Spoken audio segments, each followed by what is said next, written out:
내가 나가서 적군과 싸울 때에 내 하나님 여호와께서 그들을 내 손에 넘기심으로 내가 그들을 사로잡은 후에 내가 만일 그 포로 중에 아리따운 여자를 보고 그에게 연연하여 아내를 삼고자 하거든 그를 내 집으로 데려갈 것이요 그는 그 머리를 밀고 손톱을 베고 또 포로의 의복을 벗고 네 집에 살며 그 부모를 위하여 한 달 동안 애곡한 후에 내가 그에게로 들어가서 그의 남편이 되고 그는 네 아내가 될 것이요 그 후에 내가 그를 기뻐하지 아니하거든 그의 마음대로 가게 하고 결코 돈을 받고 팔지 말지라. 내가 그를 욕보였은즉 종으로 여기지 말지니라. 어떤 사람이 두 아내를 두었는데 하나는 사랑을 받고 하나는 미움을 받다가 그 사랑을 받는 자와 미움을 받는 자가 둘 다 아들을 낳았다 하자. 그 미움을 받는 자의 아들이 장자이면 자기의 소유를 그의 아들들에게 기업으로 나누는 날에 그 사랑을 받는 자의 아들을 장자로 삼아 참장자 곧 미움을 받는 자의 아들보다 앞세우지 말고 반드시 그 미움을 받는 자의 아들을 장자로 인정하여 자기의 소유에서 그에게는 두 몫을 줄 것이니 그는 자기의 기력의 시작이라. 장자의 권리가 그에게 있음이니라.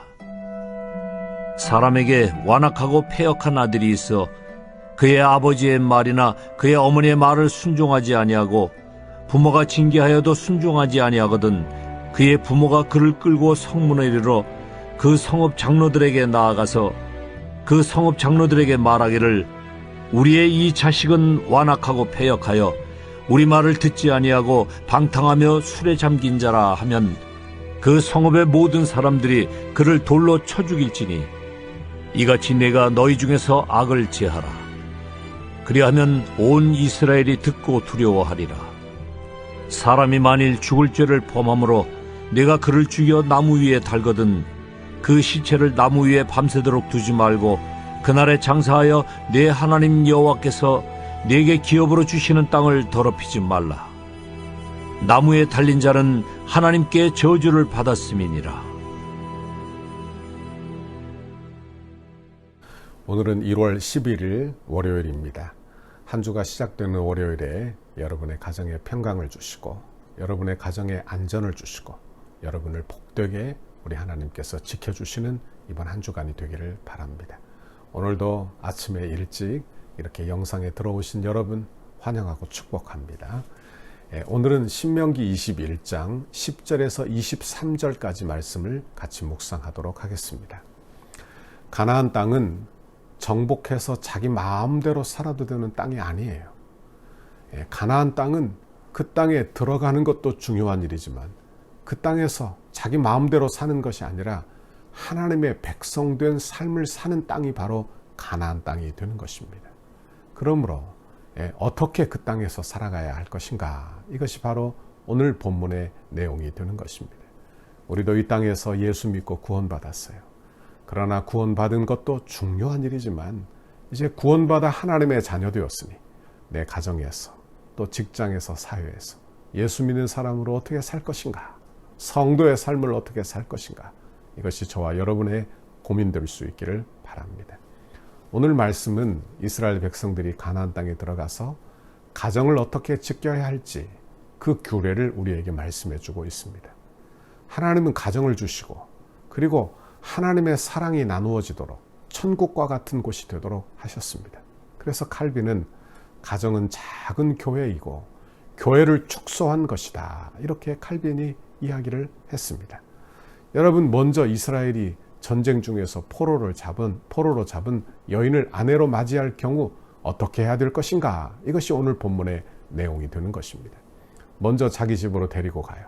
그리고 첫 번째 해야 될 것, 머리를 깎고, 그리고 두 번째 손톱을 베고, 그리고 포로의 의복을 다 벗기고 자기의 부모를 위하여 1개월 동안 애곡하게 하고 그 이후에 아내로 맞으라, 그렇게 말씀했습니다. 그러나 신명기 20장 14절에 보면 가나안의 칠족 속의 여자들은 아내로 맞지 말 것을 그렇게 명령하고 있는 것입니다. 그 이유가 뭐냐? 그들의 우상 숭배 때문이에요. 그러므로 가나안의 칠족 속의 여자는 아내로 맞지 말아라, 이것은 범죄가 되는 것입니다. 그러나 그들을 제외한 다른 이방인과 싸워서 이기면 남자는 다 죽이고 여자와 유아들과 모든 육축은 다 소유할 것을 말씀했습니다. 특별히 포로로 잡은 여자 가운데 아름다운 여자가 있어서 아내로 삼고자 한다면 먼저 머리를 밀라. 이것이 첫 번째 행위예요. 여기서 먼저 포로로 잡혀온 하나님의 배려와 잡혀온 사람에 대한 하나님의 배려와 이스라엘 백성을 위한 사랑이 여기에서 나오게 되는 것입니다. 여기서 머리털을 미는 행위, 이것은 회개와 속죄의 의미를 가지고 있어요. 포로된 여성이 머리를 미는 것은 이제 자신의 옛 이방인의 모습을 벗어버리고 이스라엘 사회 안에 새로운 삶을 시작하는 것을 의미해요. 또 손톱을 벤다. 이것은 이방인의 이전의 그런 생활 습관을 청산한다는 것을 의미하는 것입니다. 그리고 여자의 부모를 위하여 한 달 동안 애곡한 후에 아내를 맞이하도록 그렇게 명령을 했습니다. 이것은 이 여인이 가족을 떠난 슬픔을 정리하고 자신의 앞날을 준비할 수 있는 기간을 준 것입니다. 그리고 결혼하고 산 후에 서로 헤어지게 될 때에는 돈을 받고 그 포로로 잡혀온 그 아내된 그 여자를 팔지 말라, 이렇게 명령하고 있는 것입니다. 그러면 이 규례를 통해서 저와 여러분이 오늘 이 아침에 배울 교훈이 무엇이겠습니까? 첫 번째로 결혼 문제를 한번 생각해 보기를 바랍니다. 배우자는 신앙 안에서 꼭 만나야 합니다. 여러분의 자녀를 위하여 기도할 때도 여러분 첫 번째가 예수 믿는 그런 성도의 결혼을 사모하는 여러분의 신앙생활 되기를 바랍니다.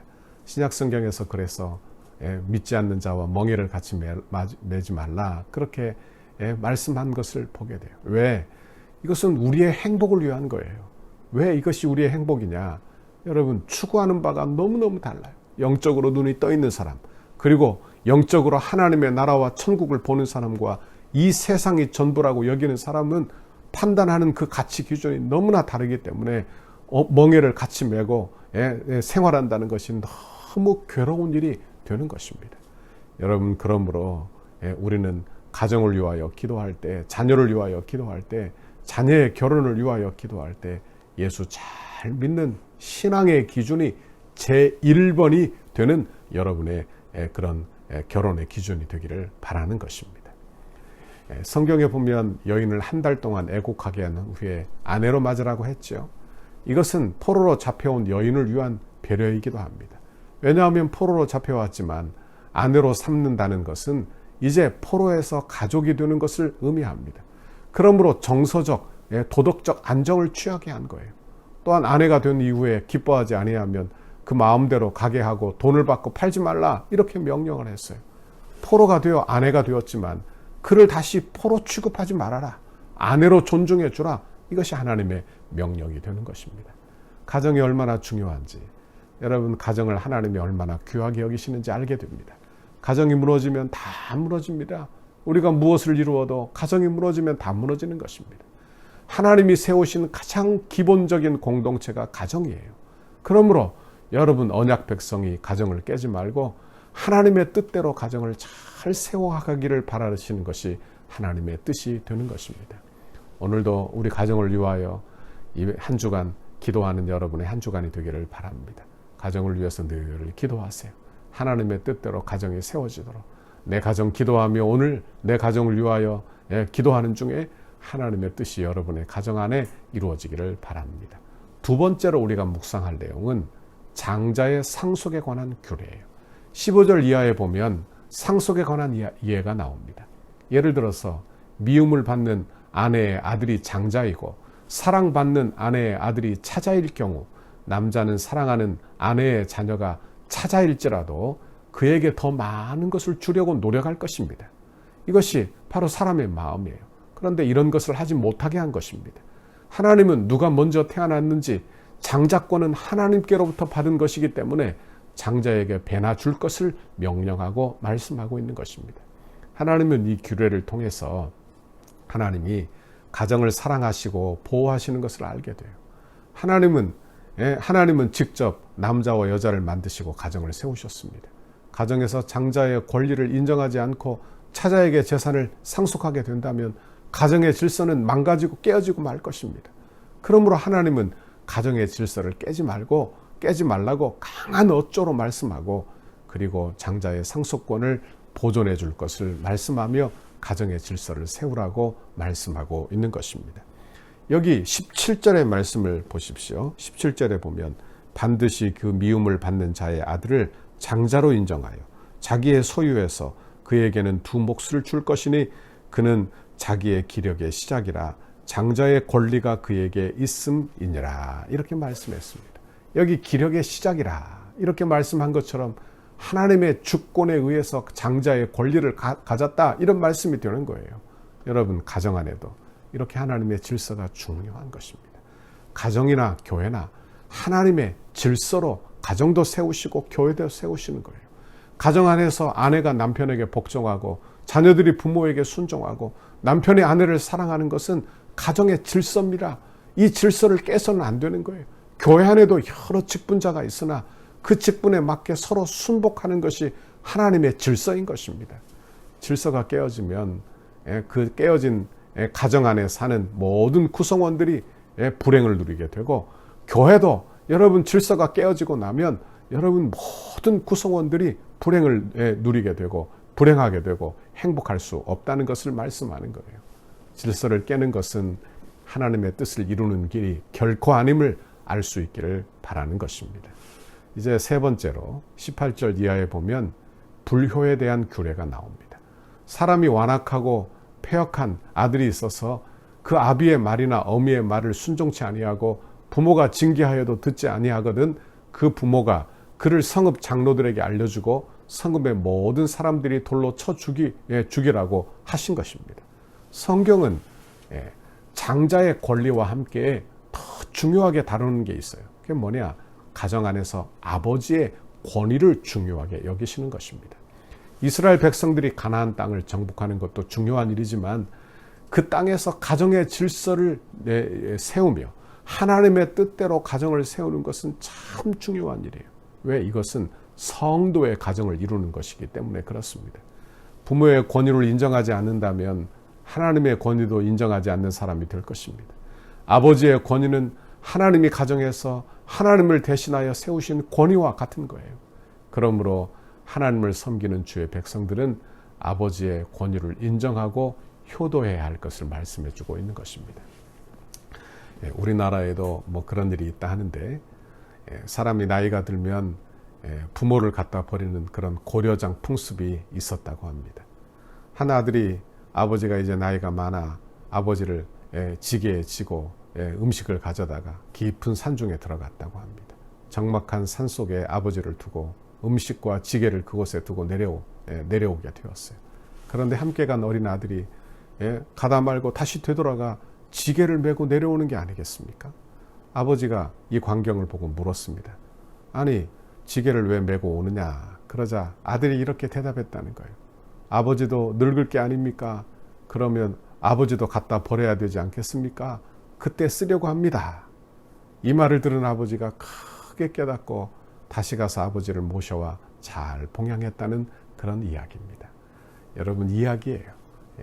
기독교는 불효의 종교가 아닙니다.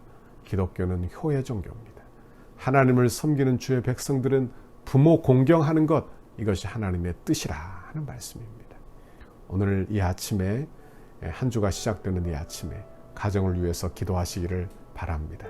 여러분의 가정이 복된 가정 되도록 가정을 위해서 늘 기도하세요. 그리고 자녀를 위해서 기도하세요. 그리고 가정 안에 하나님의 질서가 잘 세워지기를 위하여 기도하세요. 그 질서 안에서 하나님을 섬기기를 위하여 기도하시기를 바랍니다. 저는 우리 성도들의 가정이 신앙의 명문가가 되기를 늘 기도합니다. 우리 교회 안에 신앙의 명문가가 잘 세워지기를 바라는 것입니다. 원하기는 이런 은혜가 여러분 가정 안에 충만하게 임하시기를 주님의 이름으로 축원합니다. 오늘 월요일입니다. 힘내십시오. 오늘 하루도 용기를 내십시오. 하나님 앞에 지혜를 구하십시오. 그래서 그 지혜 받아 오늘 하루도 승리하고 그리고 주 앞에 영광 돌리는 복된 우리 성도들의 오늘 하루 또 이번 한 주간이 되시기를 주님의 이름으로 축원합니다. 같이 기도하겠습니다. 하나님 아버지 감사합니다. 오늘도 하나님의 귀한 말씀 우리에게 들려주시며 성도의 가정이 어떠해야 할지 우리에게 말씀해 주시니 감사합니다. 하나님, 우리의 가정이 예수 잘 믿는 믿음의 명문 가정 되게 인도하여 주옵소서. 아버지, 내 가정 안에 세우신 가정의 질서를 잘 지켜 잘 세워서 하나님의 존귀하심이 우리 안에 늘 드러나도록 주께서 복에 복을 내려 주옵소서. 감사합니다. 이번 한 주간도 우리 성도들의 가정을 지켜주시고 우리 성도들의 마음을 붙들어 주시고 안전하게 복되게 축복되게 하나님 지켜주시고 승리하는 아버지 귀하고 복된 한 주간 되게 하옵소서. 예수님 이름으로 기도하옵나이다. 아멘. 우리 교회를 향한 주님의 뜻을 이루소서. 성전 건축을 위한 100대 기도문 함께 읽고 기도하시겠습니다. 오늘은 7페이지 안수 지사님과 권사님들을 위하여 함께 읽고 기도하시겠습니다. 안수 지사님과 권사님에게 자원하는 심령을 물붓듯이 부어주셔서 헌신과 충성으로 섬기게 하시고 성전 건축의 모든 과정이 기도와 무릎으로 세워지는 교회 되게 하옵소서. 건축의 모든 일에 앞장서서 믿음의 세대를 잇는 영적 구심점의 역할을 감당하게 하옵소서. 여호수아와 갈렙과 같은 믿음의 눈으로 늘 긍정과 헌신의 마음으로 끝까지 달려가게 하셔서 주님을 향한 감사와 찬송의 고백이 끊이지 않게 하옵소서. 건축 기간에 하늘의 영광과 천국의 기쁨을 맛보게 하시고 한 번뿐인 인생을 하나님의 영광을 위하여 주의 거룩한 비전과 소명을 따라 살게 하옵소서. 믿음의 기초 위에 기도와 헌신의 벽돌을 쌓아 올리며 주님의 몸된 교회를 이루어가게 하시고 안수지사님, 권사님들의 가정과 생업 위에 주님의 은혜와 보호하심이 넘쳐나게 하옵소서. 월요일 건축에 앞장선 지도자를 위해 함께 기도하겠습니다. 건축을 위해 가장 앞장서서 섬기시는 건축위원장 장로님께 영육간의 강건함을 주옵소서. 기도하는 내용마다 충만하게 응답해 주시고 실무를 감당할 때마다 돕는 일꾼들을 허락하옵소서.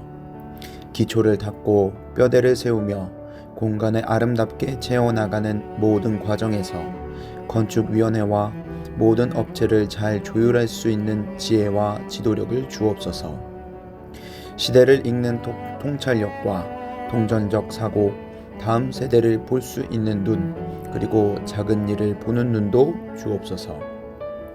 맡겨주신 일을 끝까지 감당할 수 있는 건강을 주시고 가정 가운데 은혜와 사랑이 충만케 하셔서 거룩한 일에 앞장서는 은혜가 있게 하옵소서. 주님께서 건축위원회와 소위원회의 머리가 되시며 위로부터 임하는 지혜와 지식과 능력으로 충만하게 하옵소서. 건축위원장을 중심으로 건축위원들의 마음이 온전히 하나 되게 하시고 감사와 자원하는 심령으로 맡겨진 소명을 넉넉히 감당하게 하옵소서. 건축위원들에게 갑절의 영광과 최고의 전문성을 주셔서 덕소교회의 건축이 한국교회사의 한 면을 장식하게 하옵소서.